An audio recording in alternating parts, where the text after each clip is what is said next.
예, 문재인 대통령이 양산서 짧은 휴가를 마치고 오늘 수석 보좌관 회의를 주재하면서 업무에 본격 복귀합니다. 하지만 판문점 선언 국회 비준 등 앞에 놓인 상황 그리 녹록지 않아 보입니다. 특히 심재철 의원의 비인가 행정정보 유출 논란을 둘러싸고 여야가 대치하며 오늘부터 다시 가동된 정기국회 일정이 정상 가동될지 장담하기 어렵게 됐습니다. 진수희 전 국회의원, 임병식 전 국회 부대변인과 함께 정치권 소식 살펴보겠습니다. 네, 어서 오십시오. 네. 안녕하세요. 안녕하세요. 자, 오늘 이제 통일 외교안보 분야. 지난번에 이게 좀 연장이 됐죠, 연기가. 예. 남북 정상회담 이런 관계로 연기가 됐습니다. 내일 이제 경제 분야도 있고요. 그런데 문제는 이제 심재철 의원의 비공개 행정정보 유출 논란 이게 되니까 비인가 행정정보 유출 논란 이게 문제인데 이게 이제 그 해당 분야와 상관없이 그 여야가 거기 국회 내에서 어떻게 발언을 할까 공방이 아마 예상될 거다. 많은 분들이 이렇게 예상을 하고 있거든요. 지금 전개되는 과정 보시면서 어떤 생각 드세요? 굉장히 좀 소모적이라는 생각을 좀 지울 수가 없고요. 소모적이다.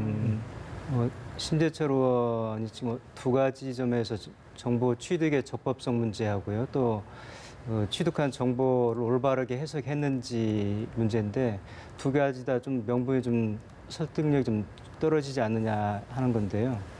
경원 사우나 같은 경우 5,500원 소비를 했다고 이제 지적을 하셨는데 조각 사유 같은 게 물론 불법적으로 취득을 했더라도 국민 정서에 반할 만큼 어떤 상당한 이유가 있다면 국민 정서가 그런 부분 이해를 해줄 텐데 지금 드러난 것 보면은 맥주를 마셨다든지 사우나를 갔다든지 이런 것들인데 과연 국민 정서가 그걸 이해를 하는지 좀 의문이고요. 특히 목욕탕 같은 경우는 이제 목욕탕으로 표현하면 이제 서민적이라는 느낌이 있는 반면에 사우나 하면 뭔가 좀 다른 고급한 뉘앙스를 좀 주는데 지금 정부가 클린카드를 업무 추진비 쓰는 지침을 마련을 할 때 보면은 11시 이후에 사용을 못 한다든지 또 공휴일이라든지 또 그 술집은 안 된다든지 이런 제한 업종이 좀 있거든요. 이제 그렇게 한 취지가 이 정말 업무 추진에 관련돼서 정당하게 좀 쓰라는 취지거든요. 근데 이번 겨울, 지난 겨울 보셔서 알지만 서울 같은 경우도 영하 17도 이상 내려간 날짜가 상당히 좀 있었죠. 평창 같은 경우 제가 언론 보도 보면 한 20도 넘은 날짜가 상당히 많이 있었는데 그 경호 지원 나온 그분들을 대상으로 해가지고 같이 목욕탕 가서 썼는데 이게 그렇게 국민들의 지탄을 받아야 될 만큼 큰 건지 좀 그런 부분이 좀 있고요. 또 그 민간인 신분에게 그 업무 추진비를 좀 주었다 이것도 좀 지적을 하셨는데 저희가 좀 국회에서 그런 법도 좀 만들어지고 있습니다만 열정페이 방지법이라고 그래서 그냥 그 봉사만 강요하는 것은 좀 문제가 있다. 노동에 대한 정당한 대가를 지불하는 게 우리 사회 상식에 맞는 거고요. 또 문재인 대통령도 2012년인가 그 자세전에서 보면은 이런 열정페이의 문제점에 대해 지적을 한 바가 있어서 이런 것들 두루 보고 무차별적인 폭로가 국민들의 알 권리로 이어지지는 않는다는 걸 좀 아시고 다만 정부나 청와대도 영장 발부를 하고 또 바로 압수수색을 하고 또 윤리위원회 제소하고 또 해당 상임위에서 사퇴하라든지 이런 것은 조금 제가 볼 때 좀 무리한 부분이 좀 있다. 그래서 그런 부분들을 좀 완화해서 정기국회가 원만하게 갈 수 있도록 서로 절충점을 찾아가야지 않을까 싶습니다. 진 의원님 이거 좀 드려야 될 것 같습니다. 그 오선 출신의 심재철 의원, 국회 부의장까지 지낸 분인데 글쎄요, 국회 경험이 많고 또 청와대 관계 잘 아시잖아요. 이제 폭로하고 이런 방법이랄지 방금 이제 부대님께 말씀하신 그런 부분들도 문제 좀 지적이 되고 있는데 진 의원께서는 어떻게 보고 계십니까? 저도 말씀하셨듯이 정기국회 막 시작되는 시점에서 이 문제로 인해서 굉장히 중요한 아젠다를 지금 많이 처리해야 되는 이 국회가 비정상적으로 진행이 된다거나 파행이 되는 거는 전혀 바람직하지 않다는 말씀을 드리고 이 사안에 관해서 결론부터 말씀을 드리면 국회의원의 중요한 그 의정 활동 중에 하나가 바로 행정부 감시입니다. 그래서 그 활동을 한 심재철 의원에게 정부 여당이 좀 과도한 비난과 심지어는 책임 전가까지 하고 있는 게 아닌가 하는 생각이 드는 것이요. 이 사안은 이제 두 가지 쟁점이 이제 포함이 돼 있는데, 하나는 자료 취득 과정에 있어 불법이 있었느냐. 그다음에 두 번째는 공개된 자료가 공익에 부합하는지 국민의 알 권리하고 관련이 되는지, 이 두 가지 문제인데, 이 두 가지하고 관련해서 이제 정부 여당에서는 세 가지 법 위반을 얘기를 하고 있어요. 통신망법 위반, 그다음에 전자정보법 위반, 그다음에 통신 비밀보호법 위반, 이 세 가지를 이야기하고 있는데, 우선 자료 취득 과정하고 관련해서 정보통신망법 위반이라고 보기는 어려워요. 왜냐하면 이게 불법적인 해킹을 통해서 자료에 접근한 건 아니기 때문에. 그다음에 이제 전자정보법 위반도 비인가 자료를 열람하고 유출했다 하는 것인데, 심재철 의원실에서는 기재부로부터 아이디를 발급받아서 정상적으로 접근을 한 거거든요, 그 자료에. 그렇기 때문에 전자정보법 위반이라고 보기도 어렵고, 오히려 책임을 물어야 된다면 시스템을 오류를 그대로 방치한, 그다음에 관리를 부실하게 한 기재부 쪽의 책임을 먼저 물었어야 되는 게 아닌가 하는 저는 그런 말씀을 드리고, 그다음에 이 공개된 자료라고 하는 게 특수활동비도 아니고요. 국민 세금으로 조성된 예산으로 영수증을 첨부하게끔 돼 있는 업무 추진비예요. 그러니까 업무 추진비는 공개하지 않을 이유도 못할 이유도 없고 당연히 공개해야 되는 그런 거를 이번에 이제 심재철 의원이 자료를 들여다 보니까 항목상으로는 뭐 사우나 뭐 이상한 항목들이 드러나니까 이거 뭐지? 국회의원 고유 활동 차원에서 그걸 공개를 한 건데, 이제 청와대 해명을 들어보면, 그러니까 인수위 기간이 없었기 때문에 이제 페이를 그런 방식으로 지급을 했고, 이제 심야에. 근데 저는 그 페이 지급한 거는 제가 일정 부분 이해를 하는데, 심야에 썼다는 걸 청와대에서 해명하면서 이 정부는 365일 24시간 일을 하기 때문에 그렇다. 그거는 누가 국민이 들으면 좀 민망한 그런 변명이라고 하고요. 어쨌든 저는 이 사안이 딱 공개가 됐을 때 청와대에서 한편으로는 최근 며칠 동안 이렇게 해명했던 것처럼 해명하는 건 해명하되, 한편에서는 기재부의 책임을 저는 물었어야 된다고 보고, 기재부가 바로 검찰에 고발하고 거기 검찰이 압수수색 나고, 이거는 지나치게 과도했다. 그래서 다시 말씀드리지만 이 정기국회가 지금 앞으로 이제 국정감사 포함해서 굉장히 중요한, 그러니까 국회의 동의나 야당의 협조를 얻어야 될 일이 수북히 쌓였는데 지금 이런 식으로 끌고 가는 거는 정부 여당에 결코 도움이 되지 않는, 별로 지혜롭지 않아 보입니다. 제가 의원님 말씀에 한 말씀 덧붙이면요, 불법적이지 않다 그러는데, 물론 부여받은 아이디를 통해서 접근을 했지만은 우연하게 조작을 하다 보니까 이게 지금 열렸다는 거 아닙니까? 그러면은 그렇게 할 수는 거기까지 이해가 되는데, 그런데도 그 뒤로 지속적으로 한 수차례 걸쳐서 47만 건을 받았다는 얘기는 그때부터는 이제 의도성이 이제 들어가는 거죠. 그래서 단순 실수를 넘어서 이건 굉장히 의도적인 불법적인 요소가 좀 있는 것이고요.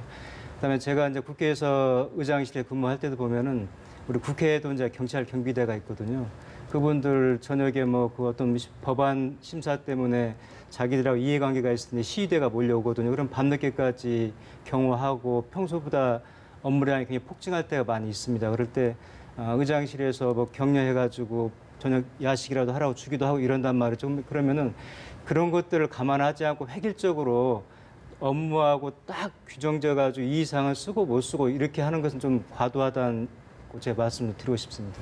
이거는 입장이 바뀌어졌어도 민주당 여야가 바뀌었으면 분명히 저는 문제제기 했었을 그런 사안이라고 생각을 합니다. 고의성 부분에 있어서는 이제 검찰의 접근 경로에 대해서 추적을 하고 있다고 하니까 여기에 대해서는 좀 더 조사 결과가 나오면 알 수 있을 것 같고, 그리고 이제 또 심 의원이 어제 기자회견을 열고 여기에 대한 이제 반박의 그 이야기를 또 했습니다. 함께 좀 들어보고 이야기를 해보도록 하겠습니다.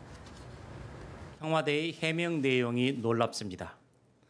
반성할 줄은 모르고 엄청난 것도 아닌 작은 위반이 뭐가 문제냐고 강변하면서 또 다른 위반을 자백하고 총무비서관은 명백한 편법인 꼼수수당을 대통령 재가를 받았다고 대통령 책임으로 돌리고 있습니다.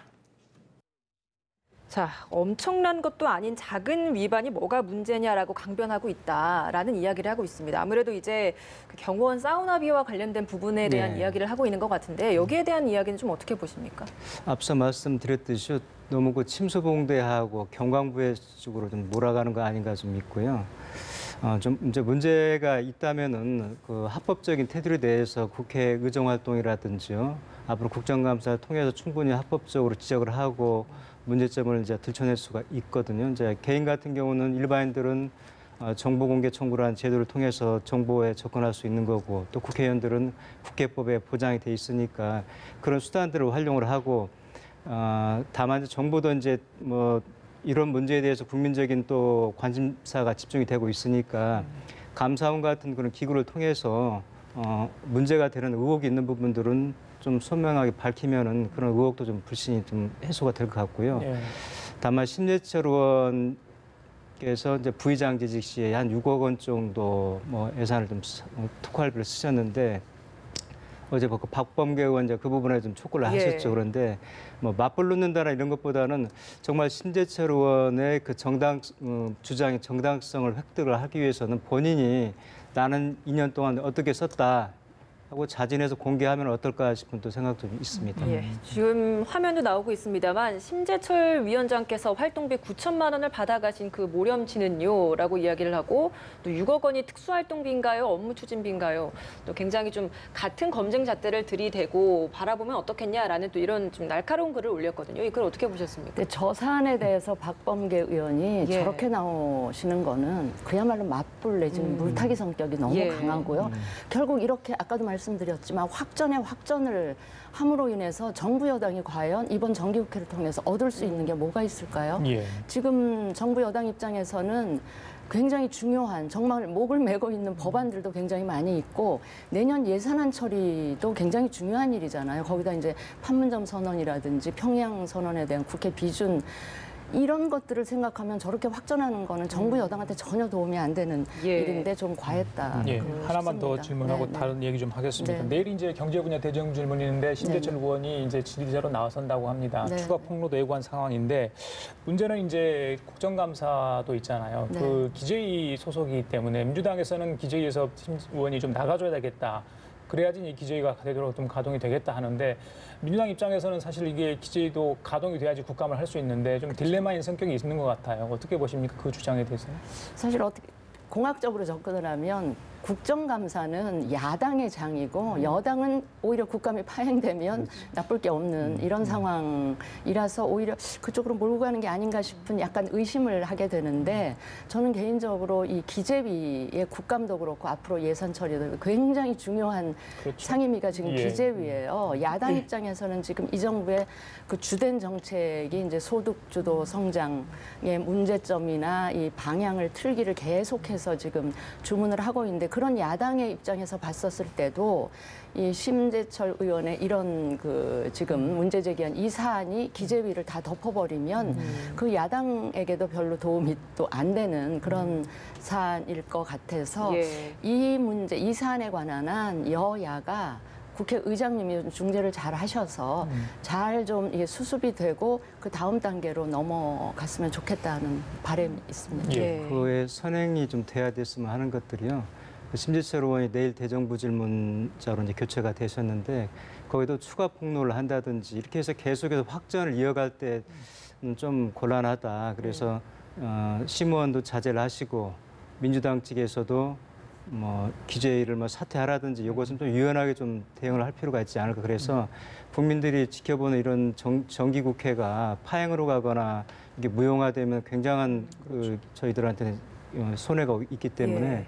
서로 자제하면서 현명하게 지혜를 찾아보는 게 현명할 것 같습니다. 근데 제가 이 말씀은 꼭 드리고 네. 싶은 게 아까 이런 자질구레한 작은 돈 쓴 거 갖고 왜 문제를 삼냐 막 이렇게 얘기를 하는데 사실은 그렇게 얘기하는 그 밑바닥에는 이 정권의 이 도덕적 우월감이 밑에 깔려 있는 것 같아요. 우리는 전혀 도덕적으로 우월한데 이 작은 거 쓴 거 갖고 뭘 그렇게까지 얘기하느냐라고 하는데 이 작은 것들이 자꾸 쌓이면 그게 적폐가 되는 것이거든요. 그래서 촛불 정신으로 만들어진 정권답게 사실 청와대에서 이번에 알았습니다. 지난 1년 반 동안 우리가 쓴 걸 한번 꼼꼼히 챙겨보겠습니다. 그래서 문제가 있었던 게 있으면 앞으로 바로 잡겠고, 앞으로 우리가 쓰게 된 업무 추진비에 관해서는 정말 국민들에게 낱낱이 투명하게 공개하겠습니다. 이렇게 하고 기재부한테는 왜 시스템 관리를 그렇게 했느냐라는 책임도 묻고, 이렇게 수습을 해갔더라면 국회는 그래도 정상적으로 돌아갈 수 있었지 않았겠나 하는 약간 아쉬움이 지금 남습니다. 드러난 게 사용이 좀 불법적이거나 그러지는 않은가요? 좀 운용에 문제가 좀 있는 거지, 이게 쓴 게 어떤 업무 지침을 위반하거나 불법하지는 않다고 저도 국민들 정서도 그렇게 보고 있고요. 알겠습니다. 예, 내용에 대해서 이제 좀 더 수긍을 하는 자세가 필요했다라고 이야기를 하시는 거고, 과정에서의 불법성이 문제였다라고 또 이야기를 해주시는 것 같고요. 일단은 여야가 충돌하는 대목이 이뿐만이 아닙니다. 또 교육부 장관 후보자, 그렇죠. 유은혜 후보자에 대한 인사청문 보고서 채택 관련해서도 굉장히 지금 난항인데, 오늘이 2차 데드라인입니다. 그렇죠. 뭐 채택 어려울 것 같죠. 당연하죠. 저희들 생각에 물론 채택되기는 현실적으로 불가능하고요. 대통령께서는 임명을 또 아마 강행을 하실 것 같습니다. 크게 인사권자의 인사권은 이제 고유 권한인데, 네. 도덕적으로 큰 하자가 있다든지 그렇지 않으면은 전문성에 좀 못 미친다든지 이런 것들인데, 지금 일부 드러난 문제에 대해서는 충분히 소명이 됐고, 또 본인도 사과 말씀도 좀 했죠, 유은혜 후보께서. 그리고 네. 이은혜 후보가 6년 정도 그 야당 간사를 하시면서 교육 정책에 대해 상당히 두루 폭넓게 보는 시야를 좀 안목을 보는 시간이 좀 됐다고 좀 생각이 됩니다. 예, 자, 국회의원 불패 신화 뭐 이거 항상 나왔던 건데, 장관 이제 기용이 되는 과정에서 어떻게 보십니까? 글쎄, 국회 아무래도 다른 완전히 바깥에 있었던 분들보다는 그래도 국회를 경험하고 국회와 정부 간의 이 소통의 현장에 있었던 분들이 들어가면 아무래도 업무 파악하는 데 들이는 시간도 훨씬 짧게 걸리고 국회하고 소통도 잘 되고 하는 그런 면은 있습니다만, 제가 이제 이은혜 후보자를 보면서 아마도 국회 차원의 채택은 99.9% 불가능할 것이고요.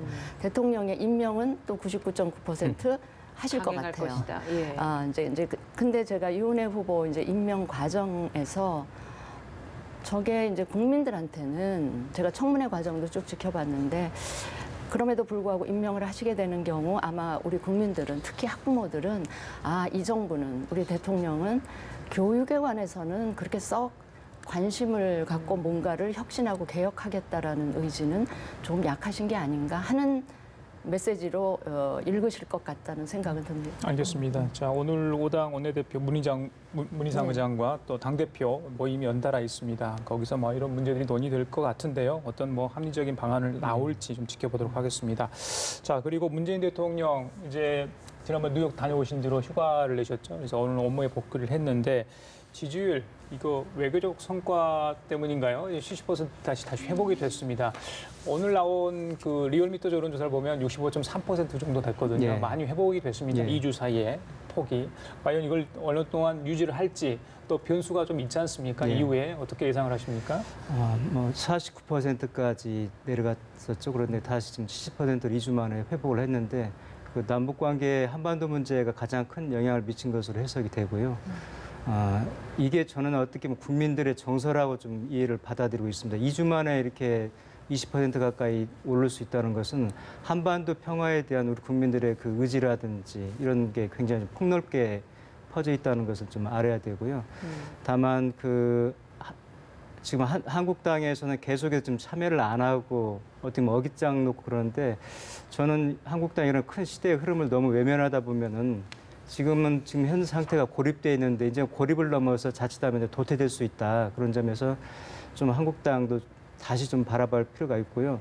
다만 이제 문재인 정부가 좀 경제 문제 관련해서 좀 실점을 좀 많이 하고 있는데, 한반도 문제에 대한 기대가 이제 어느 정도 충족이 되면은 국민들이 그 다음에 들고 나올 것은 먹고 사는 문제, 경제 문제를 얘기할 거란 말이죠. 그래서 지금부터 경제 문제도 병행을 해서 한반도 문제에 공력을 쏟는 만큼 그렇게 하지 않으면은 지지율이 또 다시 하락할 수 있다는 점을 좀 염두에 두고 예. 같이 좀 고민했으면 합니다. 예, 27일부터 28일까지, 그러니까 추석 연휴 좀 지나고 나서 이제 나온 설문조사 결과이기 때문에 더 지금의 추석 민심까지 반영된 결과가 아닐까라는 생각이 드는데 뭐 이런 지지율 좀 어떻게 보고 계십니까? 추석 민심에 직접적으로 영향을 준 게 바로 이제 그 평양 회담과 이제 뉴욕 유엔 총회. 유엔 총회였잖아요. 그래서 저는 3개월 사이에 한 30%포인트 떨어지고 불과 2주 만에 15 내지 20% 다시 올라가고 이 거의 이제 롤러코스터 타듯 어지러운 지지율 그 사이클인데 보시면 이 남북 관계가 주된 어젠다가 되는 기간에는 올라가고요. 그다음에 경제 문제가 주된 어젠다가 되면 내려오고 제 생각에는 아무래도 이런 식의 사이클이 앞으로도 제 예측으로는 한 반년 정도는 내년 봄까지도 이런 사이클은 계속되지 않을까 싶고 근데 한 가지 특이한 점은 최고점 있잖아요. 고점은 서서히 내려와요. 그러니까 지방선거 직후에 한 80% 초반 했다가 그다음에 지금 70%로 최고점이 떨어진 거잖아요. 아마 다시 내려갔다 회복되는 데는 그 고점은 조금씩 내려오는 그런 그 추이가 계속되지 않을까 그런 생각을 합니다만 그 70% 높게 나온 거는 왜 방송사 차원의 그러니까 특별한 이벤트가 있었을 때 조사를 한 것이고요. 예. 저는 그 조사보다는 매주 왜 정기적으로 하는 여론조사 추이가 훨씬 더 민심의 추이를 잇기에는 정확한 게 아닌가 싶습니다. 네. 오늘 이제 또 검찰이 신규 택지 자료 유출 논란을 빚은 더불어민주당 신창현 의원 국회의원 회관실을 또 네. 압수수색하게 되는데 일단은 좀 짚어보고 싶은 것이 여당 국회의원 사무실을 압수수색한다는 점, 이 부분도 그만큼 좀 이 사안에 대한 중대성을 좀 감안한 것이다라고 보면 되겠습니까? 그렇죠. 예. 뭐 처음에 이 문제가 촉발이 됐을 때 여당 내부에서조차 그냥 좀 지나쳤다, 너무 많이 앞서갔다는 그런 비판 여론이 있었고요. 정의당 같은 경우는 자기 식구 감싸기다. 굉장히 사안에 비춰볼 때 간단치가 않은데 뭐 알 권리 차원이라고 이렇게 또 두둔을 했었죠. 그런 것들에 대해서 국민들도 납득하기 어려웠지만 여당 내부에서조차 좀 문제가 있다는 인식을 공유하고 있었거든요. 그래서 오히려 저 지금 압수수색이 좀 늦어진 감이 좀 없지 않아 있고 다만 지금 신창현 의원 지역구에서 본인이 있는 과천하고 의왕 쪽이죠. 그쪽에서 평소보다 한 전달보다 5배 이상 거래가 급증한 또 이런 데이터까지 나왔단 말이죠. 그래서 그러기도 하고 또 이게 이 문제가 터지면서 정부가 9.13 종합부동산 대책을 발표할 때 좀 영향을 좀 미쳐가지고 정부가 의도한 대로 지금 어떤 정책 수단을 쓰지 못한 경우도 좀 있고요. 그래서 다만 또 지금 우리 심재철 의원 압수수색하고 맞물려서 뭐 여당이라든지 정부도 고민이 없을 수가 없었겠죠. 형평성 문제를 들고 나왔었고 그래서 그런 형평성 차원이기도 하고 또 문제의 사안이 그만큼 간단치 않다는 것을 이제라도 인식했지 않았나 싶습니다. 근데 저 압수수색 시점은 참 국민들로 하여금 의심을 하기에 충분한 그런 시점이었다고 심재철 의원 이야기 하시는 네, 거죠? 그러니까 신창현 의원은 심재철 의원 때문에 피해를 보는 케이스인가 이래 싶을 정도로. 근데 압수수색을 하렸으면 미리 했었어야죠. 왜 하필이면 심재철 사건이 있고 심재철 의원실 압수수색 한 다음에 바로 이어서 합니까? 그러니까 검찰이 저렇게 추가 부동산 하면, 대책도 나왔는데. 그러니까요. 지난번에. 그렇게 예. 하면 의심 받죠. 그런데 저러지 말았으면 좋겠습니다. 예, 그런데 이제 이걸 보면 여야 할 거 없는 것 같아요. 그렇죠. 의혹 제기랄지 문제가 되는 국회의원 사무실은 언제든지 검찰이 압수수색하고 있다. 사실은 또 국회에 계셨지만 이게 사실 압수수색이라는 게 뭐 사전 통보 없이 그냥 언제 올지 모르는 상황 아니겠습니까? 물론 의장한테 사전에 의장한테 정도는 통보되는 국회 사무처를 통해서 예. 그럼 의장이 결재를 합니다. 예. 그런데 뭐 어쨌든 여야를 구분하고 문제가 있다면은 이제는 공평하게 해야 된다 이런 같은 잣대를 들이댔다는 차원에서 좀 의미를 둬야 되고요. 국민들도 이제는 뭐 여당이 우리 편이니까 무조건 뭐 편을 들고 야당은 우리 편이 아니니까 뭐 배척하고 이런 게 아니라 문제가 있다면 문제가 있는 대로 보자. 이게 또 우리 현 정부의 기조가 아닌가 싶습니다. 예, 근데 어떻게 보면 심재철 의원이 했던 자료 유출 건에 비해서 훨씬 더 국가 정책적으로 심대한 영향을 미친 거는 저 신창현 의원이 공개한 자료거든요. 예. 그것도 같이 알겠습니다. 고려를 해주셨으면 좋겠습니다. 마지막으로 저 한국당이 짧게 네, 좀 하겠습니다. 10월 1일인데 조강특위 오늘 구성한다고 합니다. 그래서 이제 인적 쇄신 작업에 본격 들어갔다 이런 신호탄이 될 수 있을 텐데 네. 조강특위 위원을 어떻게 또 구성하느냐 그분들이 또 어떻게 이제 쇄신을 의지를 가지고 있는 게 굉장히 중요하잖아요. 어떻게 보십니까? 그건 이제 한국당 내부에서 결정할 일인데 예. 이제 바깥에서 바라보는 예, 저도 예. 보수 진영에 예. 속해 있는 한 사람 입장에서 한국당이 가려고 하는 방향이 이제 인적 쇄신을 통한 보수 대통합이잖아요. 그런데 저 인적 쇄신을 한다면서 당협위원장을 다 사퇴시켰단 말이에요. 근데 사퇴시켰으면 저는 이제 조직이 거의 해체된 상태라고 읽을 수가 있는데 그러면 저는 그 상태대로 내년 통합 전당대회를 치러야 그야말로 밖에 있던 그 사람들도 같이 할 수 있는 외연이 확장되는 통합 전당대회가 될 텐데 또 나오는 얘기 보면 연말까지 그 당협위원장을 다 채운다는 거 아닙니까? 그렇게 되면 바깥에서 참여하고 싶어도 참여할 사람들이 훨씬 줄어드는 거죠. 그러니까 이렇게 그러니까 한편 이렇게 앞뒤가 좀 안 맞는 일을 하는 것 같아서 제대로 쇄신을 통한 통합을 하려면 지금 당협위원장 사태 어렵게 진행된 거니까 이 상태로 열려있는 상태에서 제로 베이스에서 내년에 전당대회를 치러서 모든 사람들이 함께 참여하는 전당대회를 치르고 그렇게 해서 만들어진 그 쇄신 통합 지도부가 그 조직을 채워나가는 그런 과정을 해야 훨씬 더 성공적이지 않을까 하는 생각을 합니다. 조강특위는 7명이거든요. 그중에 이제 3명이 당연직이고 4명을 외부에서 이렇게 모셔오는 걸로 지금 돼 있는 것 같습니다. 거기 이제 누가 거론되느냐 이건데 보수 논객이죠. 전원책 변호사를 지금 영입 중에 있다. 근데 전 변호사는 이제 고심 중에 있다 하거든요. 어떻게 보십니까?